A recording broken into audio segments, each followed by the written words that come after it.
Si vous êtes des fidèles de nos émissions régionales, vous avez pu suivre les nombreux reportages que nous avons consacrés au cinéma et à l'Occitanie. Entre les deux, on peut dire que l'alchimie est quasi parfaite. Et ce soir, vous allez faire la connaissance d'une découvreuse de décors. Son métier, parcourir l'Aveyron en quête d'endroits exceptionnels à proposer aux équipes de tournage. Je vous propose de la suivre dans le sud du département grâce à ce reportage de Mathilde de Flaménil et Camille Cézot.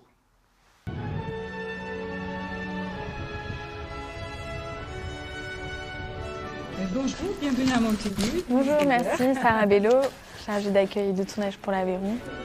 Elle a l'œil et pas mal d'imagination. Au château de Montaigu, près de Saint-Afrique, Sarah s'offre une visite et se fait son cinéma. Ouais, on peut bien imaginer là, des scènes de banquet. Là, il y a l'espace pour faire des choses. Ouais. L'Occitanie, une mine d'or pour le 7e art. Ici, l'association Aveyron Cinéma fait la chasse au décor, à proximité du département de l'Hérault, où films et séries ont déjà fait leur place. Il y a beaucoup de tournages, c'est très saturé de tournages d'ailleurs.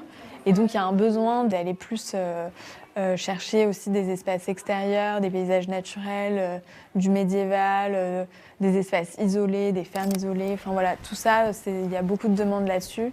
De Villefranche au Larzac, de l'Aubrac au Rougier, Sarah enchaîne les repérages pour répondre aux besoins des réalisateurs et constituer une banque de données, tout pour valoriser le territoire. S'il y a un tournage, ça va être une aubaine aussi pour la commune, ça va faire travailler du monde, des figurants locaux, des techniciens et techniciennes qui viennent aussi de la région ou du département. Parmi les trouvailles du jour, l'ancien pensionnat Saint-Thomas, dans le petit village de Brusque, une institution.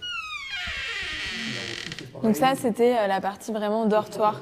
C'est un lieu intéressant parce que ça n'a pas bougé depuis les années 60 et ça, c'est assez précieux, c'est rare de trouver des décors qui soient encore dans leur jus, quoi, vraiment d'une époque précise.